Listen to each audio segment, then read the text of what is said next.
La Seconde Guerre mondiale, même si elle a eu lieu principalement en Europe, elle a touché tout le monde. Normal, c'est une guerre mondiale. Mais le Japon, lui, il a été aussi particulièrement touché par cette guerre. L'Empire du Japon a été l'allié du Troisième Reich pendant la guerre.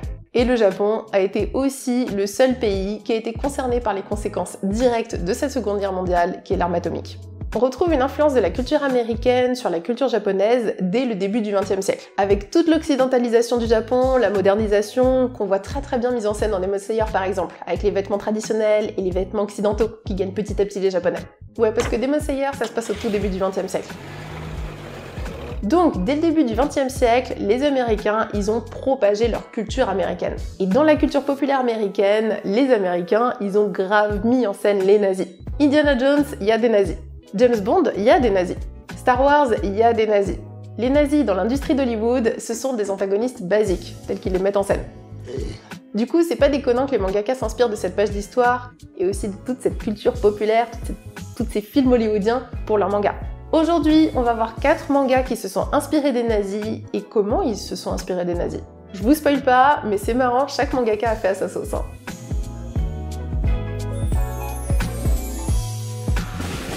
Araki s'est littéralement inspiré de l'histoire de la Seconde Guerre mondiale pour un personnage de son œuvre, Stroheim. Stroheim, c'est le nazi de JoJo's Bizarre Adventure. Le fait que ce soit un blond aux yeux bleus, enfin à l'œil bleu, la tenue verte d'officier SS avec sa veste M36 et ses bottes hautes, jusqu'aux armes qui étaient vraiment celles utilisées par les soldats allemands, on est sur une bonne rêve pas subtile. Est-ce qu'on peut dire que Stroheim est aussi une référence aux expérimentations médicales oméga douteuses qui étaient faites par les nazis? Parce que Stroheim, il s'est fait transformer en cyborg par la fondation Speedwagon, et c'est comme ça qu'il a ses armes dans son bidou. Ouais, moi je dis Speedwagon, mais peut-être que vous dites Speedwagon? Faut s'entraîner à parler comme dans JoJo, Franchement, il y a toute une vibe. On est sur un personnage qui est décrit comme étant un nazi. Il est catalogué, il n'y a pas de secret sur ça. Stroheim est mentionné dans JoJo comme étant mort en 1943 à Stalingrad en se battant comme un fier soldat allemand. N'empêche, c'est dingue à quel point JoJo s'est connecté à la réalité. T'as des stands et tous les gars ils se battent de ouf, mais tout se passe dans notre monde. Dans ma partie préférée, Golden Wind, la partie 5, en Italie, t'as tout le voyage, t'as des références vraiment à des lieux, à des œuvres artistiques et tout, c'est pouah. Mais je sais pas si beaucoup de personnes se souviennent des références historiques de la partie 2 à côté. Oh d'ailleurs, dans le jeu JoJo's Bizarre Adventure Eyes of Heaven sur PS4, il y a Stroheim qui porte une tenue d'officier nazi, mais uniquement dans la version japonaise. Dans les versions qui sont commercialisées en dehors du Japon, il est torse nu. Et son chara-design, c'est vraiment juste son apparence de cyborg. Donc ils lui ont retiré sa veste verte, enfin bref, tout ce qui fait penser à une tenue de SS quoi. Mais la raison de cette tenue et du fait qu'il soit quasi à poil en cyborg quoi, c'est qu'il y a une loi qui est passée après la Seconde Guerre mondiale qui interdit l'utilisation de l'imagerie nazie pour les jeux vidéo. On passe à Dragon Ball. Parce que dans Dragon Ball, l'armée du ruban rouge, c'est une référence aux nazis qui est subtile, mais pas trop. On est sur une organisation militaire qui est à la recherche des Dragon Ball et qui est inspirée au niveau de leur tenue, de leur aspect, vraiment de leur chara-design, de certaines armées qui ont existé, donc par exemple allemandes ou soviétiques. Aujourd'hui, je vais parler uniquement du Général Blue. Est-ce que vous vous souvenez de ce mec-là? Tout début de Dragon Ball. Ça remonte un peu ou? Le Général Blue est blond aux yeux bleus. Typiquement l'idéal arien qui était prôné par les nazis. Bref, vous avez compris, il est blond aux yeux bleus. Mais le Général Blue, à la différence de Stroheim qui lui porte une tenue de SS, le Général Blue, lui, il porte plutôt une tenue de SA, avec sa chemise marron là qui rentre dans son pantalon. Ouais, Stroheim de JoJo, il est mieux gradé vestimentairement parlant que le Général Blue de Dragon Ball. Sinon, le Général Blue, c'est aussi le seul général de l'armée du ruban rouge à porter un brassard. Et en vrai, rien que la recherche des Dragon Ball, c'était déjà une référence dans le scénario aux nazis. Et précisément à la Ahnenerbe, qui était une organisation nazie pour la recherche et l'expérimentation, et qui entre autres faisait des fouilles archéologiques en Scandinavie, en Italie, en Grèce. Leur objectif, c'était encore de prouver la supériorité de la race aryenne. Et c'est comme ça qu'avec une vidéo YouTube comme celle-ci, on détruit l'enfance de certains. Bref, le Général Blue, il est blanc aux yeux bleus. One Piece, manga de pirates. D'instinct, on peut pas se dire il y a des nazis dans une œuvre comme ça, colorée, joyeuse. Mais si, on a bien une référence aux nazis avec des gens qui peuvent être des méchants ou pas des méchants. François il dit que c'est des méchants, moi je dis que c'est comme ça. Avec le Germa 66. C'est clairement des méchants. L'aigle qu'on voit partout dans le royaume de Germa, c'est un symbole du Reich. Je sais pas bien le dire, mais c'est le Reichsadler. C'est l'aigle impérial qui a longtemps été utilisé en héraldique depuis le Saint Empire romain germanique. Cet aigle, c'est la référence à la tradition romaine, le fameux concept de l'empire conquérant qui est idéalisé sur le passé de l'empire romain.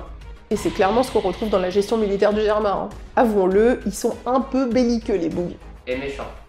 Quand on regarde le Jolly Roger du Germain, on a un crâne avec un éclair par-dessus, qui est une combinaison du symbole des SS, des Schutzstaffel, et de la Totenkopf. C'était un symbole qui était régulièrement utilisé par des organisations militaires au cours de l'histoire de l'Allemagne. Donc la Totenkopf, c'est pas un symbole nazi, mais ça a été beaucoup utilisé par les nazis.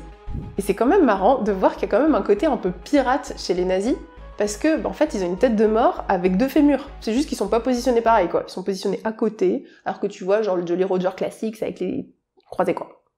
Dernière référence nazie, les expériences menées sur la fratrie Winns-Moquet, ou les expériences sur les soldats du Germain aussi, c'est une référence aux nazis. La sélection des soldats, le concept d'eugénisme ou la recherche sur la génétique, c'est typiquement des trucs nazis.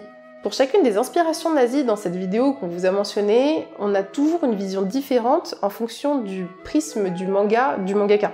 Oda, lui, il a utilisé l'aspect technologique et surtout militaire. Il y a à la fois le concept de guerre et de conquête, mais aussi le développement de super soldats. Même quand Niji et Ichiji y mettent fin à la guerre sur Brocoli en 2 heures, bah ça, c'est une blitzkrieg. En même temps, la petite guerre éclair, c'est assez pratique avant d'aller rejoindre toute la famille sur Totland. L'attaque des titans, évidemment, fallait qu'on en parle, tellement il y a de références aux nazis et tellement elles sont juste évidentes. Moi, le premier truc qui m'a choqué, c'est qu'on a un perso, le chef de l'état-major de Mark, qui ressemble, mais genre trait pour trait, à Adolf Hitler. Bon, il a juste pas la moustache. Mais même les tenues, que ce soit celles des soldats de Mar ou celles de Paradis, on a une vibe, une ambiance SS. On a énormément de tenues militaires avec des bottes montantes, avec des trenchs. Bon, depuis le début de la vidéo, je vous montre plein de tenues nazies, vous voyez maintenant de quoi je veux parler. Les Eldiens qui sont isolés dans les quartiers à part de la population de Mar, bah c'était comme les Juifs qui étaient logés dans des ghettos. Et le fait aussi qu'ils portent des brassards pour qu'on les reconnaisse, comme l'étoile qui était portée par les Juifs. Isayama a même poussé le truc avec le racisme vis-à-vis des Eldiens, qui est vraiment comparable à celui qui était subi par les Juifs pendant la Seconde Guerre mondiale. Et même juste la déportation sur Paradis. Du côté de Paradis, on a un personnage, Erwin Smith, qui serait inspiré de Erwin Rommel, un général de l'armée allemande nazie. Rommel avait globalement le même rang qu'Erwin dans le manga, c'est-à-dire qu'il y avait des mecs au-dessus de lui, mais en même temps il commandait à d'autres gars. Un général quoi. Rommel a géré le mur de l'Atlantique pendant la Seconde Guerre mondiale. C'était un système de fortification côtière qui était construite par le Troisième Reich pour éviter les invasions du continent par les Alliés. Les 2 Erwin ont fait des tentatives de coup d'état. Dans SNK, il a réussi. Mais le vrai Erwin Rommel, bon, il a pas réussi, mais il a essayé. Dernier point commun entre les 2 Erwin, assez subtil de la part d'Isayama, c'est qu'Erwin Smith est né un 14 octobre et Erwin Rommel est mort un 14 octobre. Bizarrement, je trouve que les références aux nazis dans les mangas dans les années 80, je les trouve un peu plus simples. Alors que dans les mangas plus récents, les mangaka ils ont plus cherché à réutiliser plutôt l'esthétique ou l'imagerie nazie. Mais avec un effort de réinterprétation, en se réappropriant les codes, mais vraiment à leur sauce quoi. En mode, on reprend un peu les tenues, un logo, ou juste un contexte politique.